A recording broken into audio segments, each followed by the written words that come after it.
we're going to be doing the AUTOABC Android and Apple CarPlay box add-on, so we can convert the top screen to a CarPlay display. So I'm going to show you what it comes with and how to install it.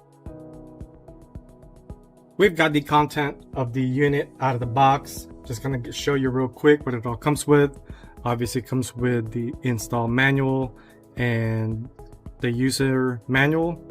It's also going to come with a double-sided sticky tape, so you can stick this on wherever you desire. It also comes with an aftermarket mic that you can stick on anywhere as well. Got the Bluetooth antenna, obviously the T-harness. Now you don't have to worry about these 3 wires. This is if you want to add a front camera or a 360 camera and things like that. We're not going to do all that. We're only going to retain the factory backup camera. Now 2 options as far as the Bluetooth mic. This is the only company that I've seen that you can utilize your factory mic, which is a lot better in my opinion. So we're going to attempt and install this to that location, which is in the overhead headliner. Also got the LIN bus T-harness. Pretty awesome setup right there. And this is the main unit. As you can see, there's specific dip switches for the Acura. All of them are on the high, which is in the off position. Low is on the on position. Also states right there, there's a little word right there that says on and is pointing down. So that's obvious that it's going to be all down. So we have everything on the dipstick. All of them are pointing up, and we're going to leave it like that. So we're going to go ahead and take everything apart and then show you how to install it. The first step we have to do is take these 2 side pieces off. The only thing you're going to need is a plastic panel remover. Do not use flatheads or anything like that. You will damage some of these. Seen it one too many times. Use a plastic panel remover. Now this one's kind of tricky, but I always start off on the very back and then kind of slowly pry my way to the front, and I'll show you why. As you can see, these 3 are even, so obviously it goes up. Now when you get to the front, it's kind of offset a little bit, so this is not the same as this one. So that's why you want to start off with these first 3 and remove that, and then work your way up, pushing it this way. And that goes for the same side as well. Now the next step is to remove these side air vent trims. As usual, start from the bottom, and then this thing pops off. Put it aside, show you what it looks like real quick.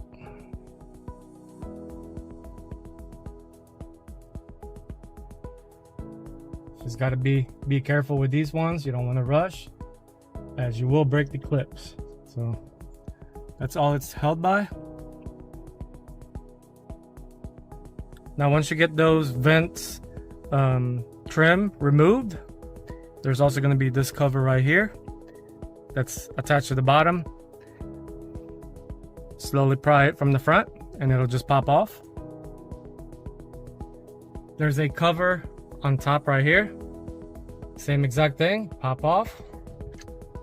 And then slide it forward as you have these locking arms right here, and it's only held by a couple of clips. I have to move the car a little bit forward, that way I can kind of see better for lighting purposes. Excuse the dirt. This vehicle is driven a lot for photo shoots, so kind of different terrains, a lot of dusty roads and things like that. But anyways, you're gonna end up taking off quite a bit of screws. Got 1, 2, 3, 4, and there's 2 hidden up top from where you took the covers off. This is probably going to be the hardest step to do. Make sure you also remove this cover right here, which is the last cover. Now you're going to need a extension, 8 mil. You're going to go through a small pocket right here. There's going to be 1 8mm bolt right here, and also on the other side it's the security bolt that holds the radio in place, and in the event somebody tries to steal it, they're not going to be fiddling around here trying to take off that 8 mil. But I can show you real quick once I get everything out. radio should just slide out.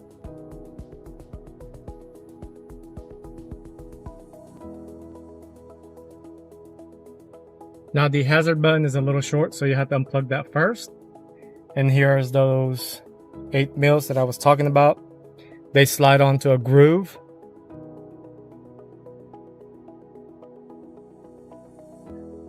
Somewhere in the back right here. And this is kind of the hardest part of the install itself, is loosening that. Now you don't have to take it off fully. You just want it to be loose enough to where it'll slide off. And then when you put it back in, it's just easy as tightening it back up. To get more access to the back of the radio, you're gonna take off this right here. This is super tight. This is pretty much as far as it goes. So the radio kind of gets stuck in this area. So you only need a pick to push the locking tab above right here, and it releases. And you have more room to access the plugs in the back. The first plug that we're going to need is the one that goes to the second one right here. Unplug that. Now you'll need the T-harness label STT Honda LVDS that goes in between that wire we just unplugged. Now here's the other 3 plugs that we're gonna need. The one down here, just held by a locking clip. Second one would be the one on the bottom. Same thing. Now this one's a little tricky one. You have to insert your pick tool. There's a little locking tab right here. You have to push that inward, and then this locking tab releases. See if I can do it with one hand.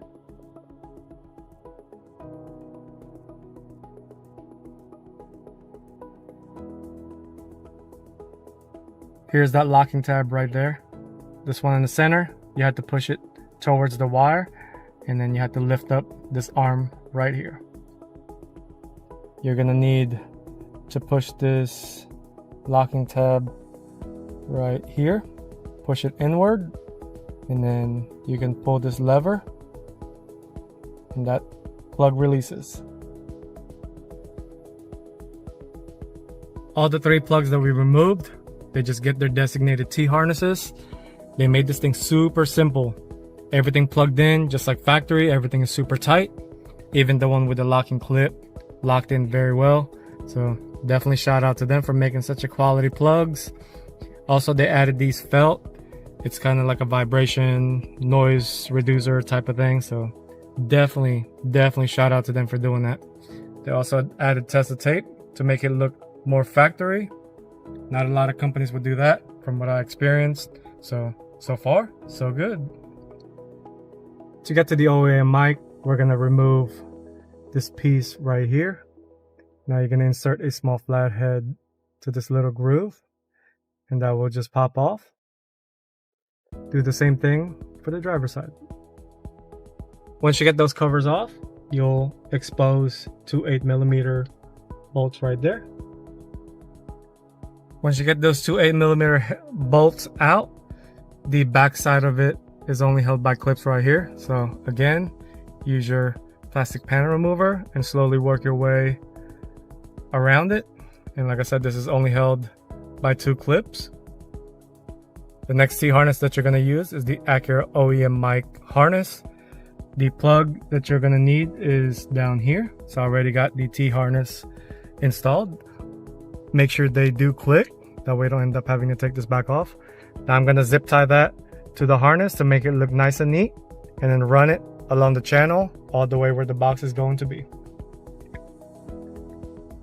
Added 1 zip tie. I ran it to the little pocket right there.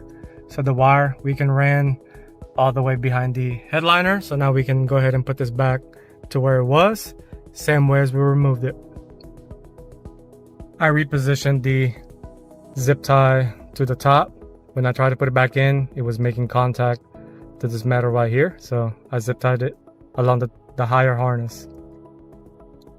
I've tucked the wire underneath the headliner, routed it along the side right here. Now do not zip tie it to the airbag. Leave it loose. Come out right here. And that's where the wire needs to be at the moment. Now this is just a temporary situation. We're just gonna test and check the system before you even start mounting it, which in this case I'm gonna route it inside the glove box. But for right now, I have the box sitting right here just to kind of test everything first. So now that you have all the T-harness, obviously this is the stock look. Now if you press and hold the menu button for about 3 seconds, it'll switch over. And you actually use your factory mouse right here to toggle through it. So we're gonna go ahead and play with it for a little bit, connect it to Bluetooth, and then hopefully everything works. I'm gonna go ahead and make some setting changes. Since we are using the factory backup camera and the factory mic, we're gonna go ahead and go to the settings for those two. In the general settings or the car settings, make sure the backup camera is an OEM setting, along with the microphone as OEM. The issue that I ran into is the backup camera. Got it figured out. There'll be a green wire that says reverse 12 volt in. So what you're gonna do is extend this, route it along the same way with the harness. And this tan plug right here, you're going to tap into the orange wire. That's the reverse trigger. So anytime you put it in reverse, it'll trigger the box and then trigger the camera to show through, just like factory. Got everything plugged in. This is just temporary for right now. We're gonna run it to the glove box once everything is known to be functioning properly, but this is just for the testing purposes. We're gonna change some settings and then see which one works the best. First startup, make sure the lights are on. That's when you know everything is good and ready to go. Now you're gonna go ahead and connect this system to your Bluetooth, which is gonna say CarPlay, etc., etc. Connect it just like any other Bluetooth, and then give it a couple of seconds. And then once it connects, it'll automatically switch over to CarPlay. One setting that I like is the Bluetooth. So you're gonna get to this setting right here for the phone link setting, and it'll tell you to click the box or check it if you want the Bluetooth to work.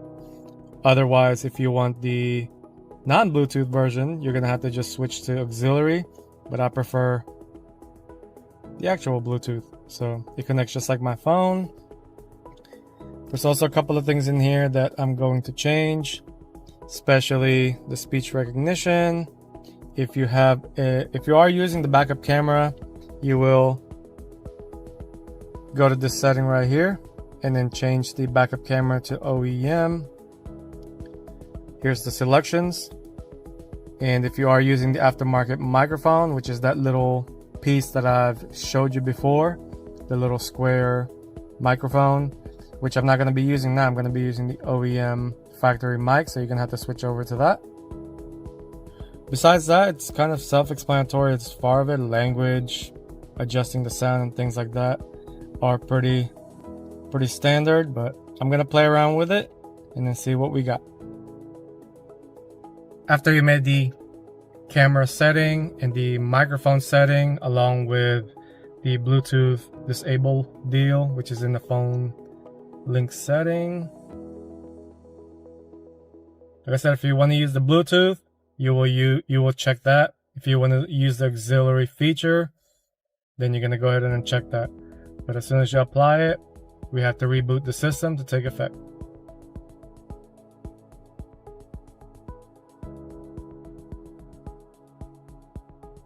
Here is the check. Everything works, Bluetooth works, sound comes out beautifully, everything switches over the way it should. I'm not going to activate my GPS location in this moment. There's no real need for it, but here's the YouTube music right here to the side. The factory front screen is still functional, so we're going to go ahead and, now that we know everything works, we're going to route the wire to the glove box and then finish everything up. I've tested the Bluetooth function as far as the audio goes, checked on that. I've also called a friend of mine to see if the factory mic works, also checked on that. And to switch over from factory screen, you're gonna hold the menu button for about 3 seconds. it'll revert back to the factory, but hold it again for 3 seconds and then switches over to CarPlay or Android Auto. Sadly, I didn't have a video for this one, but my phone died, so I was in the process of mounting this box in the glove box. But since you already have this piece right here out, there will be a screw right behind it. That's part of the glove box assembly. There's a couple of screws right here. There's 3 of them. On the bottom, this cover right here just pops down. Nothing held by, it's only held by a couple of clips, so kind of show you real quick. It's these type of clips, so just pull them down and they'll come off. And then there will be, if I recall, 8 or 9 millimeter bolt, one down here and then one down here, and then you're gonna pull the glove box towards you.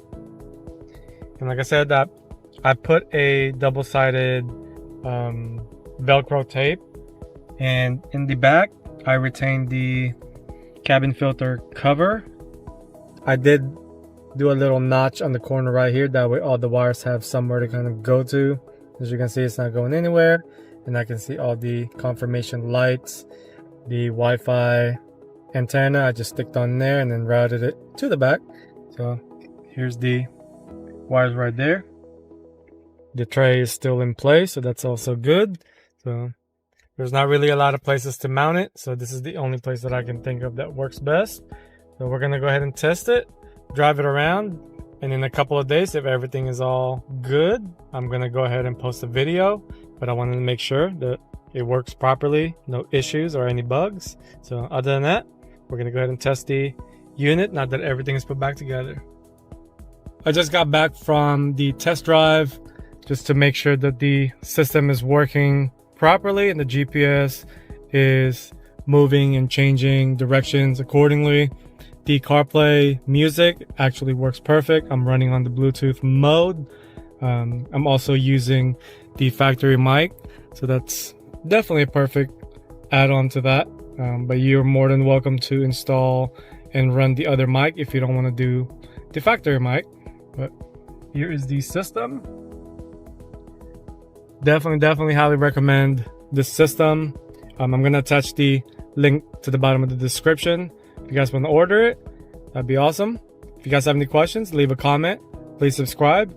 And if you run into any problems or setting that needs to be changed, leave a comment below and I'll try to answer as much as I can. Other than that, that's all we got. Peace.